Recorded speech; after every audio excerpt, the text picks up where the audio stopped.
This is a Dreamcast disc and is for use only on a Dreamcast unit. Playing this disc on a hi-fi or other audio equipment can cause serious damage to its speakers. Dreamcast, up to 6 billion players. Welcome back to the stage of history. Why don't we play together? Hey, it's time to make some crazy money. Are you ready? Here we go!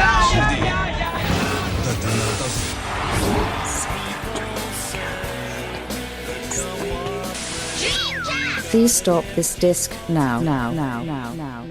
Hello and welcome to the Dreamcast Junkyard DreamPod, episode 105. This should probably be titled episode 104.5, as it's going to be a short, sharp, news-related podcast where we will discuss some interesting developments from the Dreamcast community.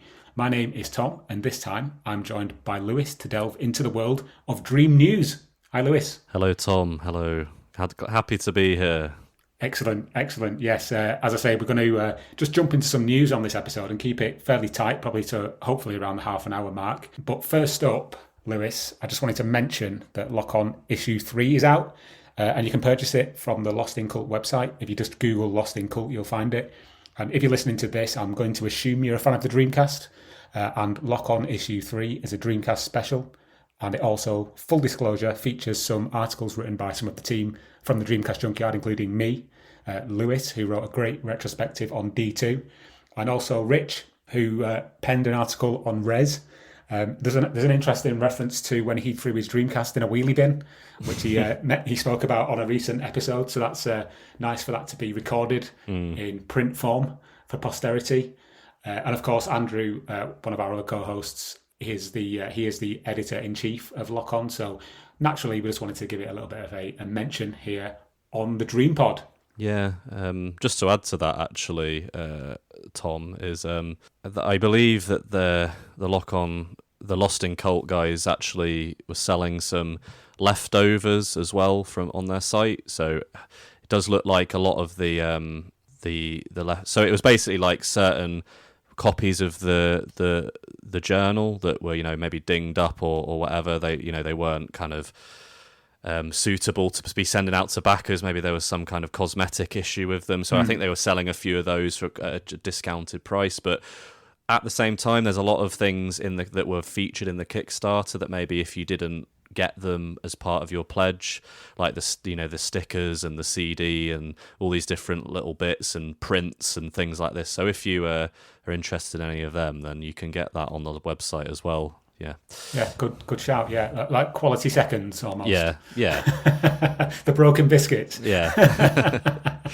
Yeah. Cool. Okay. Well, that's Lock On. So go and get that if you haven't already. But let's, as I say, let's dive into some Dream News. I just came up with that off the cuff. Dream News. Yeah. Games. New Dreamcast games. There's a new release for the Dreamcast. It's going to be hitting Dreamcasts imminently around the globe. Dreamcast drives, those ones that are still in operation, I should add. Mm-hmm. That game is a slightly controversial game for reasons we will discuss in a minute, but that game is Postal, the 1997 sort of run-and-gun shooter that came out for the PC and Mac, as I say, many moons ago. How old were you in 97, Lewis? I'm trying to do the maths. Oh, man. Oh, God, what was I? I can't even do it. 5. I was 5, I think. I was born in 1982, so I would have been, I honestly can't do the maths, 15, 14, something like that.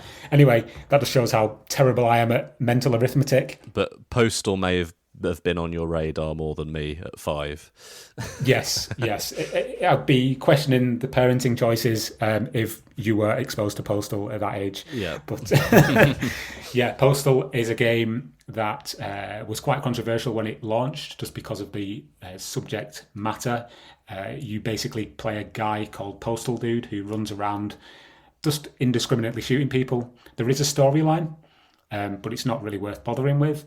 The game has had multiple sequels over the years and, as I say, courted controversy throughout its sort of existence just because of the fact that it's mindless violence for the sake of it, essentially. The original game has now been ported to the Dreamcast by Dan Redfield, and this was after an appeal by Running with Scissors, who are the original developers. They put an appeal out on Twitter. I think it was back in 2016. I actually remember writing an article about it for the Dreamcast Junkyard. and having a little bit of back and forth with Running with Scissors way back in the midst of time. As I say, 2016, this guy, Dan Redfield, very talented developer, came forward, took the challenge, and has now, well, the finished game releases in a matter of days at the time of recording. It releases being published by Wave Game Studios on the 2nd of June. And we will talk about the elephant in the room in a second, but first of all, I just want to talk about the actual game in an objective sense.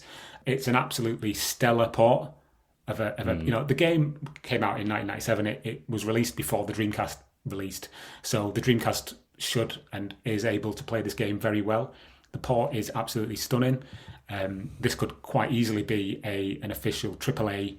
Well, it isn't officially sanctioned port, but I'm saying it could have been a contemporary release for the Dreamcast, such as the dedication and attention to detail in even things like the menus, the control systems. It's got twin stick compatibility, local multiplayer as well. Indeed, which is a completely new addition for Postal. I don't think any other version of Postal has had 4-player co-op, couch co-op. Yeah, before. It was networked, I believe, but this is like the first time it's been local multiplayer. Yeah.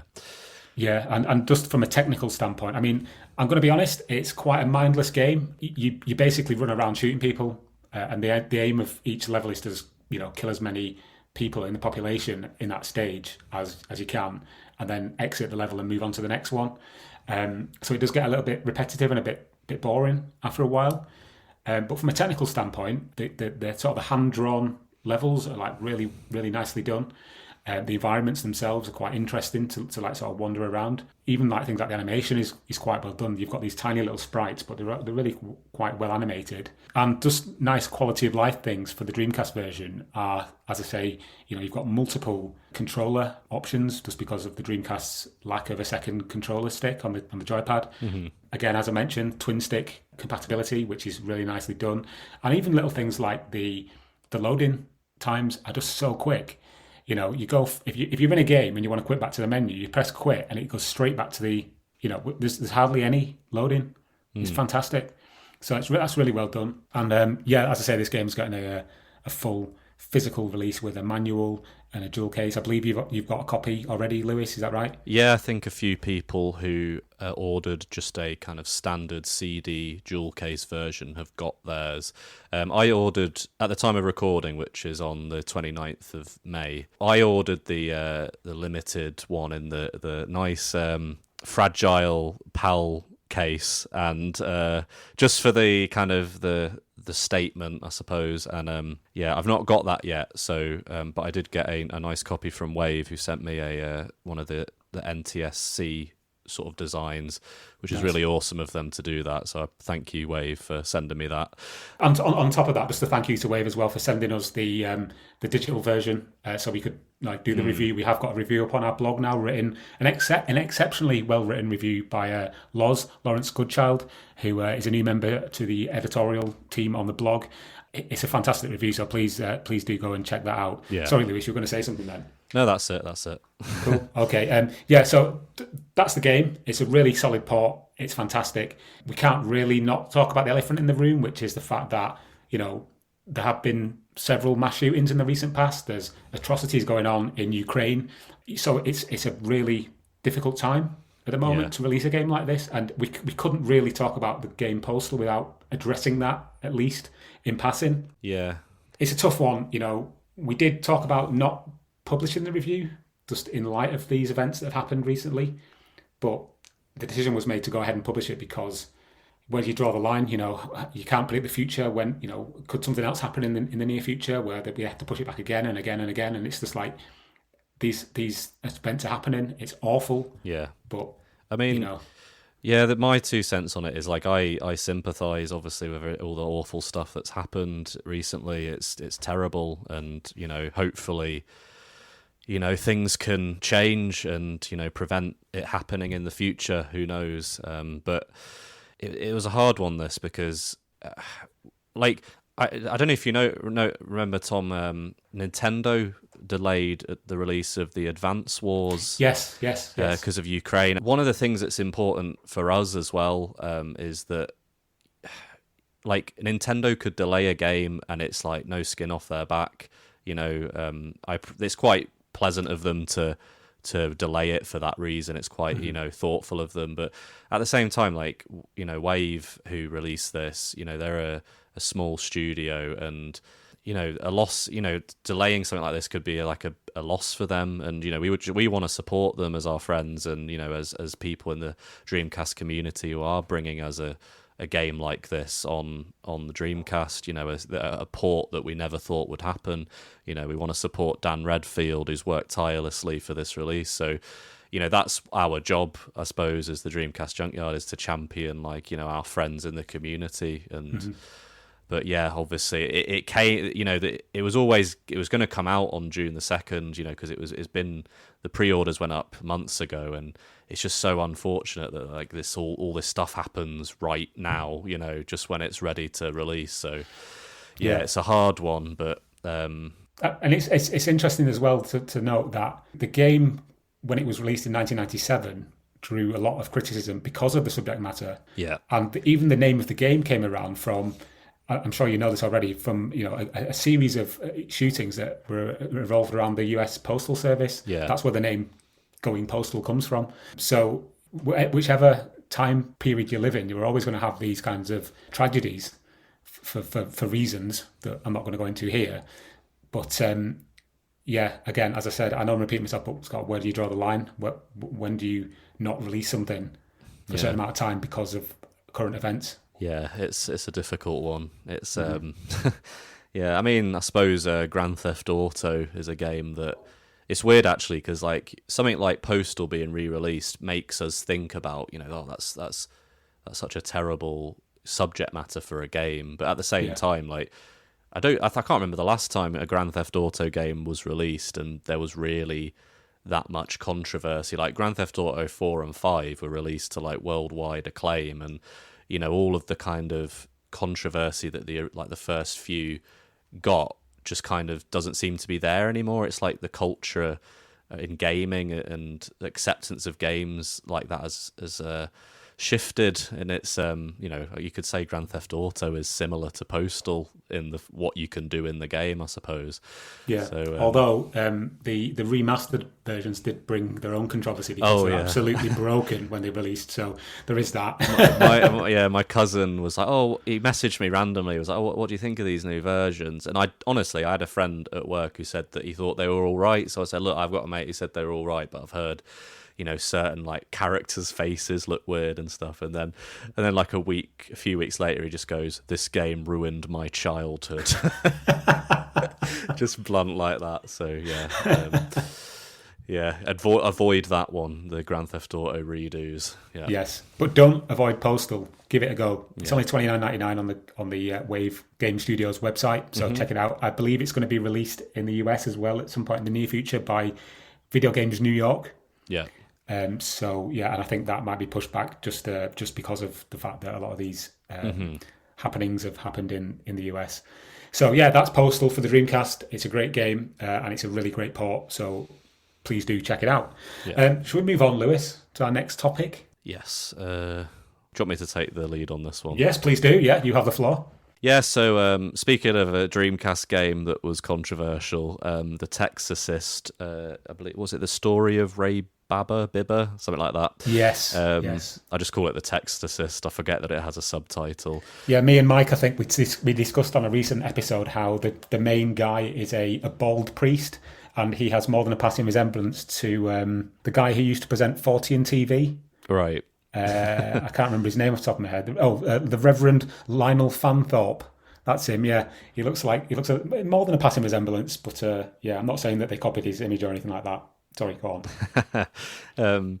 I was on that podcast. I think it was 93 or something, 94, and yeah, we had a little bit of a grumble about it because, I mean, especially Mike, because, you know, he loves the Textorcist game. You know, he's played the PC version. He absolutely loves the concept, and, you know, it's really cool to have an indie game that makes use of the keyboard on for the Dreamcast. And that's just brilliant about the Dreamcast, is like, what other console? I mean, I know there was other consoles that had keyboards, but like the Dreamcast was one where like the keyboard and mouse was quite a promoted accessory. Yeah. And so it's like it is a great idea to say, look, there's this game that's like a typing game. Let's get it ported to the Dreamcast, although you can use the normal controller. But yeah, so that was great. But unfortunately, when it was released, it just wasn't tested properly, and there was just glitches and was it like random crashes after certain battles and things like that? Yeah, it wasn't even just random. It was specific places it would crash, and I don't really think Game Fairy, who did the release, I suppose they didn't really handle it very well. Maybe they thought that it was gonna be fine, but it wasn't, and it took like almost a year for them to actually. Has it been that long? Nearly. Like they kind of and ahed about it for a while. First they were like, oh, try just skipping these particular bits and that will get past the breaks, but then the people found that the game was uncompletable ultimately. And yeah, I don't know, it was just frustrating kind of waiting for this game to be fixed. It's like I think I made this joke on that podcast. I said it just makes you, we complain that games have day one patches, but we had to wait a year for a new disc to come out. First year patch, yeah. Yeah, first year patch, yeah. So it came and it was quite amusingly called the exercised version. That's good. Yeah, and people I've had a good look on Dreamcast Talk, and me and Mike have played it. I've not played it all the way through, but I think Mike has played most of it and found that it doesn't crash in any of those places anymore. Oh, it's quite slow loading, unfortunately. It's like the worst of slow loading. And is it even? It can't be as slow as Soldier of Fortune, surely not. I'm not sure, but yeah, it's slow. But Lawrence, he played it pretty much after this exercise version came out, and he was a bit frustrated because he played through quite a bit of it and he was enjoying it, and then he turned it off, and then he didn't have it didn't save. So this game has an auto saving feature. I don't know if you know any other games similar on the Dreamcast, but it's supposedly supposed to put a save on your VMU automatically, but okay. It's kind of, there's nothing. Lawrence's criticism was that there was nothing in the manual to suggest how, do you have to have this many blocks free on your VMU? Like, how do you do it? You just kind of have to cross your fingers and hope that it saves. And he was the only one I saw who had that issue. No one else seemed to complain about the loading. Everyone seemed to be able to get past the same place. However, Ian Michael played it on the GDMU using a build they'd sent him, and he said he had crashes, so there might be some kind of issues if you're trying to play it on GDMU. I mean, I'm not sure how you'd get the the image to play it, but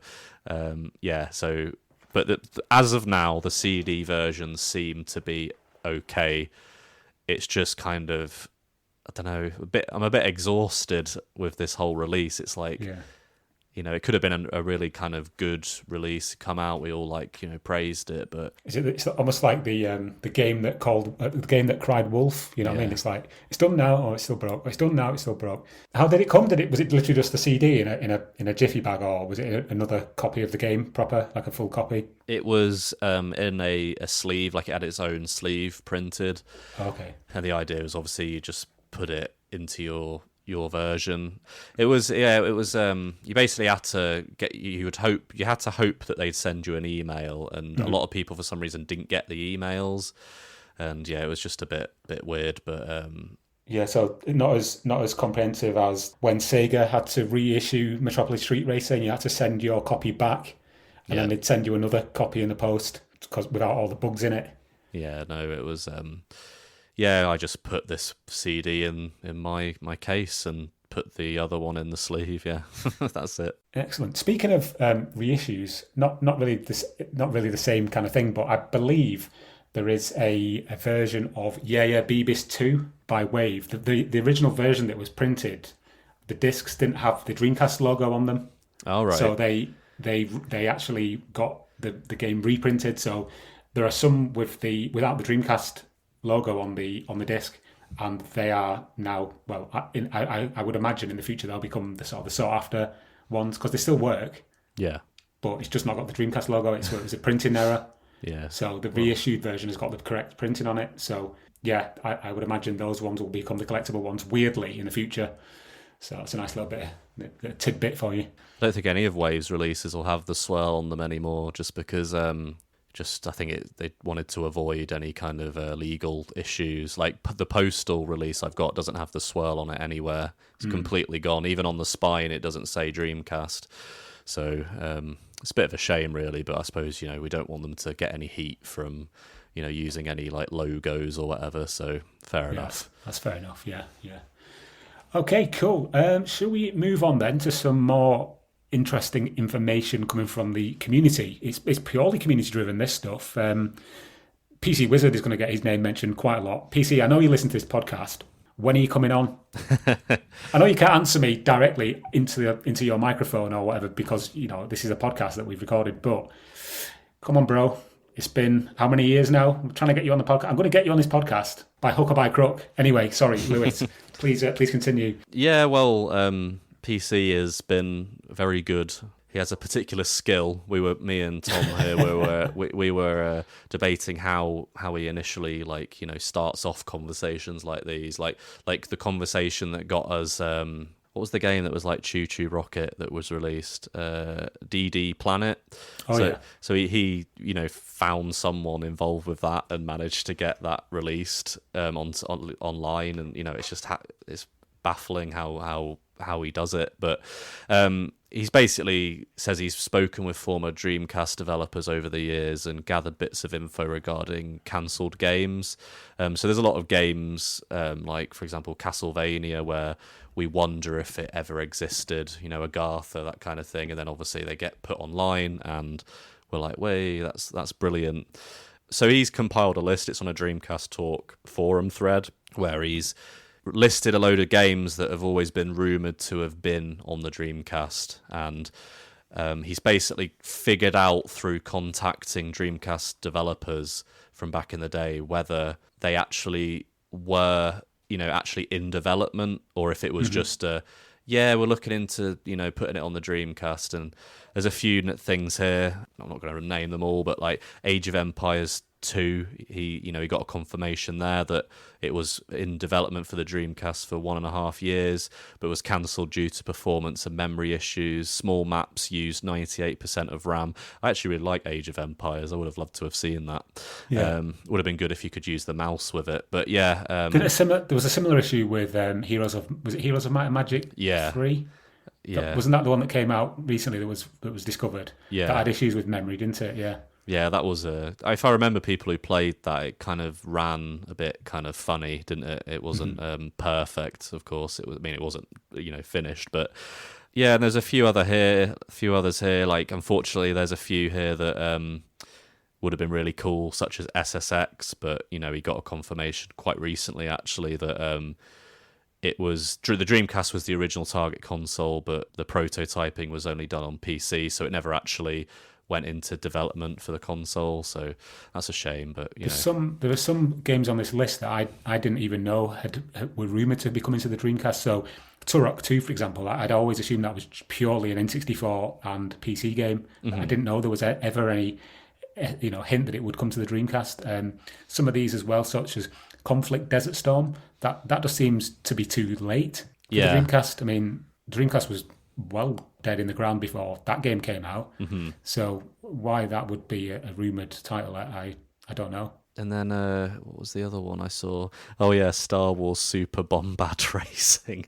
Oh dear. I mean, as if the Dreamcast needed another bad Star Wars game. That is one of the ones we could have added to the list. Have you ever played Kurt Warner's Arena Football? I haven't, but I'm just looking at this list. I have played Renegade Racers. Okay. There's a video of it in one of those articles I did years ago when I went and saw that guy who used to work for Sega, who's got all these prototypes. Yeah. Renegade Racers was one of them, and I recorded some footage of it. Oh, right. So it's a bit of like a sort of Mario Kart style clone. Yeah, it's all right. Wow. But yeah, there's a lot of stuff here that obviously our listeners can peruse in their own time. But yeah, interesting list. And one of the developments presumably that came from this was PC managed to find a screenshot from a game called Fortris, which was by Promethean Designs. And so it was originally in development for PC and Dreamcast, but that got cancelled and it became an entirely different game on the Game Boy Advance of all things. So Wow. he managed to find just a screenshot from the PC version, and yeah, I don't know, it looks like some kind of like building game where you build forts, or Fortris, Tetris, I don't know. I'm not quite familiar with the game that came out, so... Me neither. It looks interesting, though. It's an interesting concept. I've been playing a game recently on the PC called Kingdoms and Castles, which is like a city building game where you build like a castle keep and a village, and you can create soldiers and units and stuff. It's like a sort of real-time strategy come city builder. And this game, this Fortress, kind of reminds me of that, but obviously way before then. So, I like the concept of maybe a puzzle game where you build a castle using different units or different types of blocks. So you can have like a turret or a wall or a keep or a portcullis or a moat. Do you know, something like that? It sounds quite cool, actually. Yeah, it would be. It would have been a cool release next to Wet Tricks, and you got Fortress, So, yeah, that would have been cool. So, yeah, nice one to PC for, just giving us more tidbits of information. Indeed, yeah. Are just interesting, I suppose. That's really cool. Yeah, I'm a big fan of unreleased games and what could have been, and especially when remnants of these games are found and shared online. I always find it absolutely fascinating. So yeah, great work, PC. Translations are next, Lewis. This again is something that you're quite heavily involved with. Yeah, you're almost like a translation king at the moment. So Sakura Wars 3 is being translated for the Dreamcast. Yeah, Sakura Wars 3 is a game that many who have, given it time and, had to try and translate their way through it using like Google Translate or a guide or whatever, they've always said it's like one of the best games on the Dreamcast. You've heard people, say it's one of their favourites, even if they're not necessarily a Japanese speaker, they've kind of worked their way through it in that way. And a lot of people say it's the best in the series as well. So we do have Sakura Wars 1 translated on the Saturn, but this will be obviously the first Dreamcast translation of a mainline Sakura Wars game. Obviously, we got the Columns game, Sakura Wars Columns 2 that Derek, our buddy, he translated with a team. Very excellent translation. So I actually found out about this through him because I think he spoke to this team who are working on Sakura Wars 3. And I think they're a fairly new team, but he's given them his like blessing. He's sort of like, yeah, they look like a good team of guys. I think they're gonna be great at doing this. So nice. A few people. There's a few team. It's they all got like great aliases like Small Nerd, Bluebird of Oz, Zen Ryoku, and the Opponents. So there's like a full team, and obviously I've been working on a translation myself. I feel like this is going to become like, like with Andrew, he's like, oh, you've written a book. It's like, oh, you're working on a translation, Lewis. So, but, has he written a book? I didn't know he'd written a book. Yeah. And obviously in the team I'm working on, you have almost like an assembly line process, with editors and translators, and then the people who program it back into the game. It's like it's quite a professional thing that goes on, and so they've got like a team of 4 people here, and so I'm looking forward to it. I'd really love to play Sakura Wars mainline game on the Dreamcast. I really loved the Columns one that was translated, and so I'd love to play this when it comes out, so I'm looking forward to that a lot. I think this might actually herald my arrival in the world of Sakura Wars, because I've never played any of them. I've heard people talk about how great they are, and I've never played one, and it's really just because of the impenetrable nature of the fact that is it a role-playing game? It's like it's a tactical RPG cross with kind of like you kind of talk to your team to kind of build up their morale. So you kind of have these scenes where you talk to the characters, and you have to select different options and kind of like build up their fight, and then that actually affects how well you do in battle, and like boosts their stats and stuff. So I think the most familiar game that's contemporary is probably the new Fire Emblem game that's on the Switch. So it's quite similar to that. Is there any kind of timeline for when it's going to be finished, or is it just a sort of when it's done? Let me just take a look. I think they're just working on it now. It just says they're sort of making progress. There we go, with assistance from Derek. So yeah, he'd actually worked with them as far as like some programming related stuff and debugging. So yeah, he has an involvement in this, even if it's in a small way. Of course, we will put all the links to everything we're discussing on this episode in the show notes. So if you want to follow the links to the forum Dreamcast Talk, you can just do that through the show notes. I think our last story here, Lewis, is another translation. Yes. Do you want to take the lead on this one as well? This is a bit different. This is a retranslation of Sword of the Berserk Guts Rage, which is a very fairly beloved sort of beat-em-up action game on the Dreamcast. From my memories of it, there's more kind of cutscenes than actual game. But you spend a small amount of time running around smashing people up with a big sword, and then there's like a massive cutscene, and then another sort of 5-minute section of you running around. Yeah. But sorry, go on. But I think that a lot of people really love the sort of like the voice acting and stuff like that, and it's cool it's one of those games. I think Mike's discussed this before, things like Record of Lodoss War and all these kind of games where it's like an anime or manga based game that's kind of been picked up by people who didn't really know about it. Like, people probably played this game not knowing about Berserk, because I didn't. I had no reference point. I just thought it was a new beat 'em up. Oh, I'll get this. It looks good. Yeah, when this came out, it was, manga and anime was still fairly sort of niche, even more niche than the Dreamcast. But and so, yeah, because of when it was released, it was kind of the translation team. It seems like they did a lot to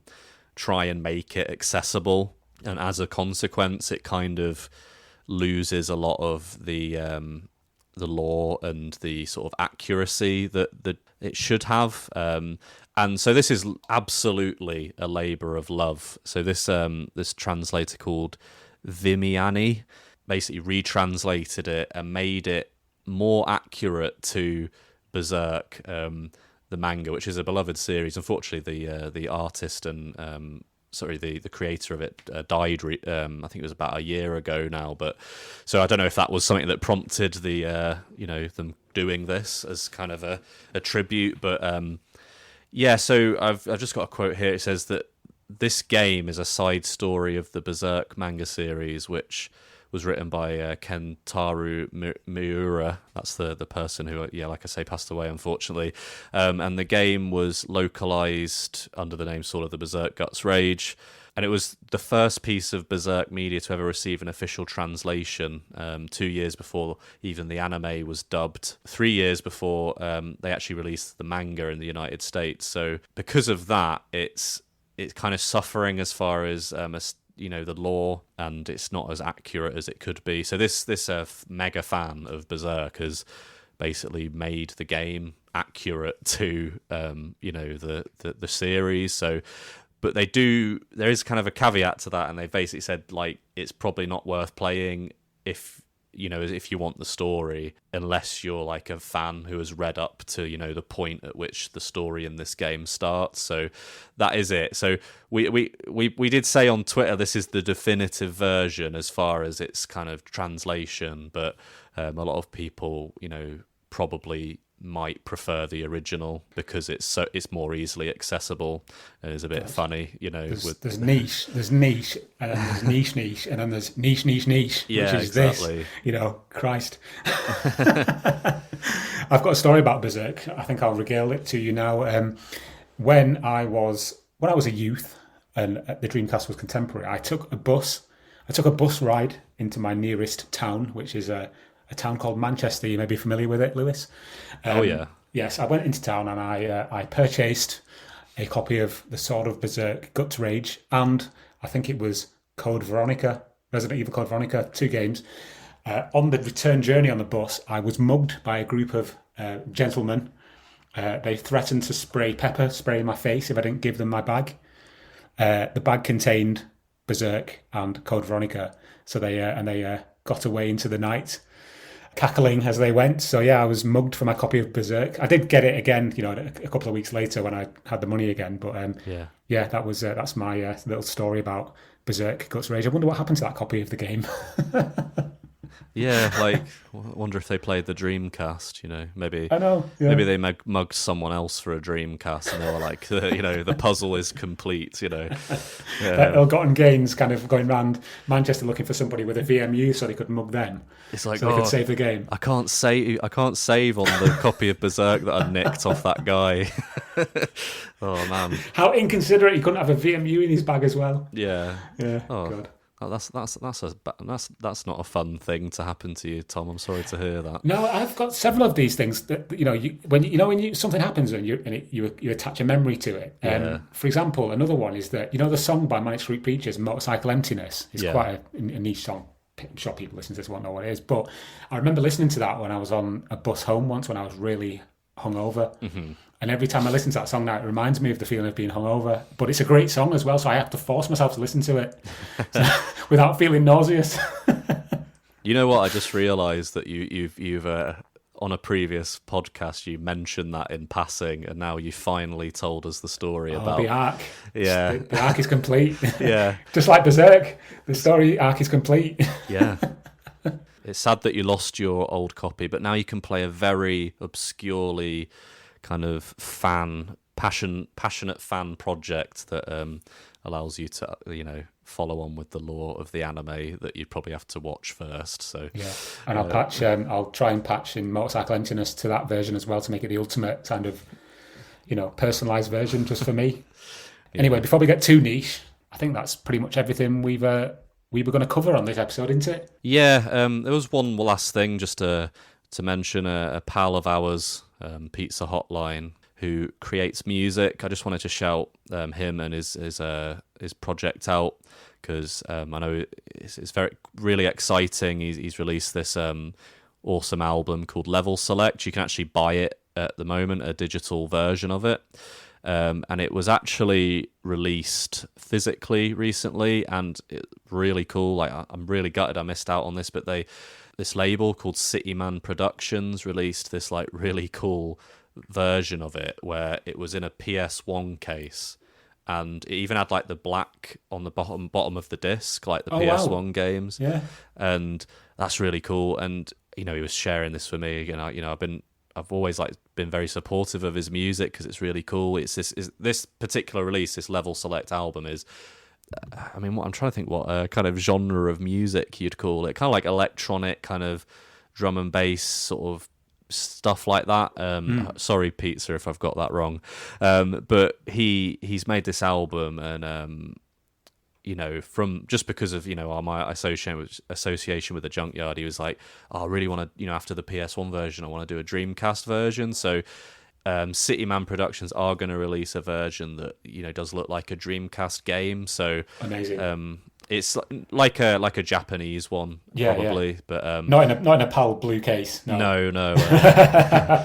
No, I think they have a level of quality to their releases, so I don't think they'd go that far. But yeah, that's really cool, and so we'll be putting it up on Twitter just to share it when the actual release date is confirmed. But I just wanted to let people know that it's to check that out and support our friends who he's always supportive of us, so we wanted to return the favor. And you can go get the album right now if you want. On Bandcamp, so yeah, check that out. So it's Pizza Hotline, and the album's called Level Select. Put it on a GD-ROM, you cowards. Yeah. Right, that will. I think that'll do it for us, won't it, Lewis? Yeah.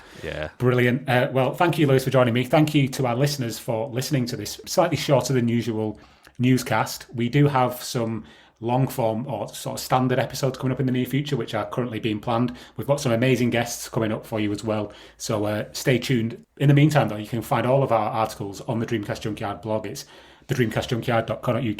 You can follow us on Twitter at the DC Junkyard. You can find us on YouTube. You can join our Discord. We're everywhere. We're all over the place on the internet. You can also buy us a coffee if you just search for the Dreamcast Junkyard on that website.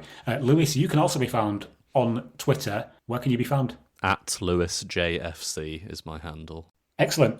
I thought you were going to say something else there, so sorry for jumping in and cutting you off. But yeah, that's going to do it for this episode. Join us on the next one. Until then, stay safe, enjoy your life, and goodbye.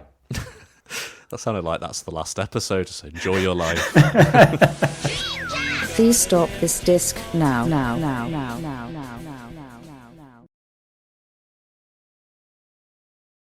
And discuss. Oh, let me start this again. Fucking hell, I'm fucking that up. Right. 3, 2, 1. What? It was good until So I cocked it up, yeah. No worries, I'll start again. I've got it written down anyway, so it's not like I'm doing it off the cuff.